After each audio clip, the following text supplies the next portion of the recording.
$555. And you already know the athletic director, they're sitting back laughing and smiling about this. Yep, we're getting all that $29.5 million back, and we're getting it back this year and some. The Colorado TCU game that happened this previous Saturday had a whopping 7.26 million viewers.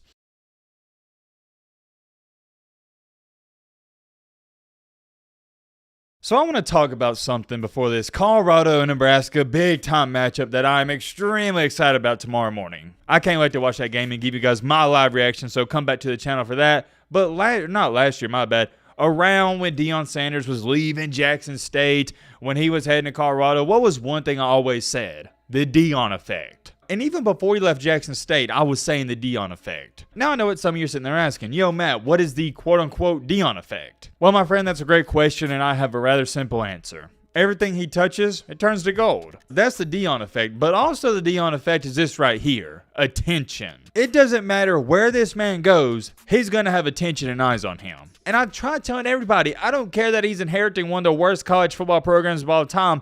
Everybody's going to tune into their games and everybody's going to watch them. Why? Because Deion's there. It's a Deion effect. You can't make this crap up. He went to one of the worst programs in the country. It was pathetic. They couldn't even compete with high school varsity teams, and now they're beating top 20 teams? But it's not only that they're beating teams, it's how many people are tuning in and how many eyes are watching the games. Here's something I bet a lot of you out there forgot about. Colorado, they gave Deion Sanders $29.5 million. 5-year contract, $29.5 million. And I stated this right after he signed the deal. They're underpaying him. And I'll speak on that in just a second. But the funniest part about this is Colorado's athletic director and president came out and said, oh yeah, by the way, we can't even afford to give him this money. So basically, in other terms, they were taking out a loan to give this man the money, banking on the fact they think they'll make it back. Let that sink in with y'all. They didn't even have $29.5 million to give to him, and they gave it to him. You're not going to see that happen anywhere else. More than likely, your favorite team, when you hire a head coach, they have the funds to pay him. But in this situation, Colorado,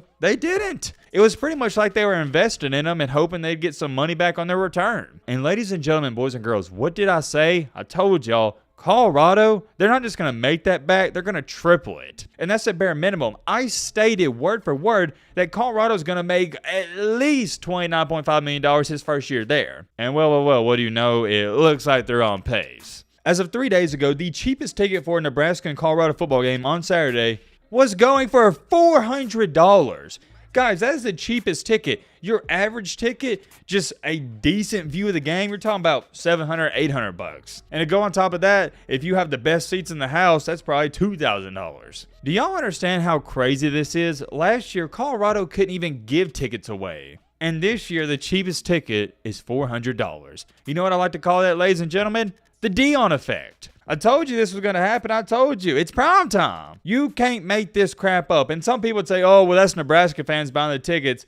And yeah, I would agree to a certain extent. But also, the main reason people are going to this game is to see the Colorado football team in prime time. Make no mistakes about it. Nebraska fans, I respect them because they love their team. But a large reason people are going to this game is for Colorado as well. It's not just Nebraska fans. There's Colorado fans too. And oh yeah, by the way, Colorado State, who is not a good football team, those tickets are going for, this is the cheapest, $149. And this is too far out to even project, but those USC tickets, whew, probably going to be the same as Nebraska. Probably $350, $400 for the cheapest. You know what? Why don't we do this? Why don't we pull it up? I'm curious. I'll just go to SeatGeek. I'm not going to every website because we ain't got time for that. I mean, yeah, there we have it. Cheapest ticket to a USC game, $288. And that's the cheapest ticket just for an average ticket somewhere in the middle of the stadium. I'll screenshot right here. $555. Unreal. If you want to change a light bulb, I'll show you right here yet again. This is the tippy top of the stadium, $328. You can't make that stuff up. And yes, do need to mention, Colorado, they don't have as big as a stadium as your Alabamas and Georgias and your SEC schools. But still, rather less, $330 to change a light bulb is ridiculous. Same thing here. A Stanford, the cheapest ticket to the Stanford game is $288. What are we doing, man? What are we doing? Every single home game for Colorado, the cheapest ticket is about $200.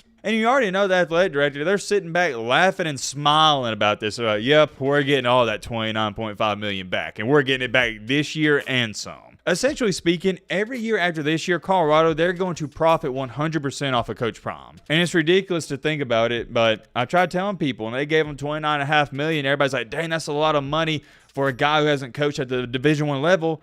But is it really? You're going to get all of it back. And I hate to repeat myself, but it's so crazy to even think about. It's the Deion effect, baby. That's all I know to say. And also, why don't you check this out? I thought this was rather interesting as well. The Colorado TCU game that happened this previous Saturday had a whopping 7.26 million viewers. Ladies and gentlemen, boys and girls, that was the most watched Week 1 Big Noon Saturday game ever of all time. And I can't emphasize this enough. It was Colorado's first game.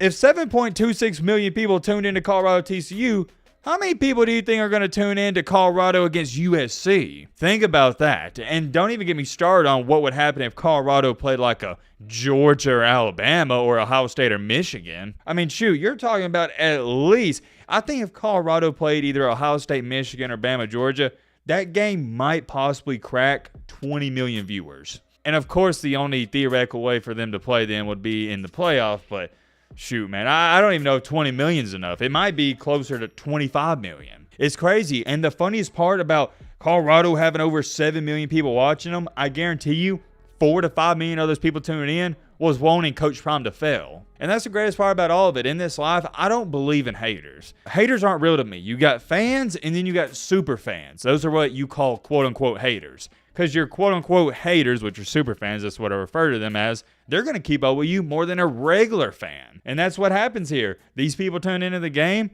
they're Deion Sanders' biggest haters, and they're going to tune in every single week to watch him lose. Or at least hope he loses, because he hasn't lost yet. Craziness, man, craziness. 7 million viewers in his first game. And with all due respect, it was against TCU. They don't have a big fan base. This week, with Colorado playing Nebraska, let me know in the comment section, how many people do you think are going to tune into that game? If Colorado and TCU got 7.26 million, I think Colorado and Nebraska is going to get, what, 10 million? 11? Here's going to be my number. I'm going to say this Colorado-Nebraska game has 10.7 million viewers. I'm going to meet it in the middle. It's not going to be 11, but it's going to be more than 10. 10.7. I like that. And yet again, a lot of those people tuning into the game aren't going to be Colorado or Nebraska fans. They're going to be Deion haters. And I'll tell you this much, as an Alabama fan, as hyped up as this Alabama versus Texas game is, we got College Game Day down here. I'm looking forward to Colorado, Nebraska a little bit more. I am. That's the cold hard truth. I'm an Alabama fan and we're playing Texas.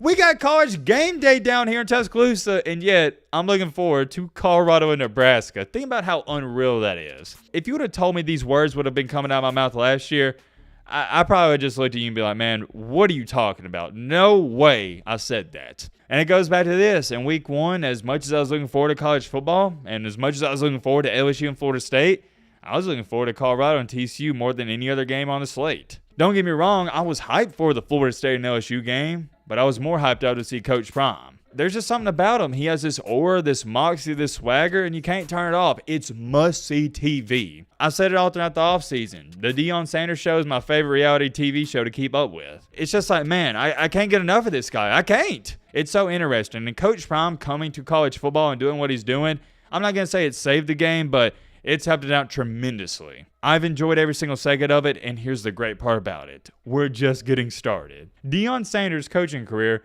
has only been in effect for 1 week, and it's already created madness. He's made Colorado the university millions and millions of dollars, and I can't wait to see what happens in the future. There's many more things I could say, but I did want to share this news because I thought it was interesting. Over 7 million viewers in week 1. And to go on top of that, the cheapest ticket for a Colorado home game is what, $250, $300? The Deion effect, the Coach Prime effect, whatever you want to call it, it's in full effect. I'm curious. Let me know your thoughts down below. But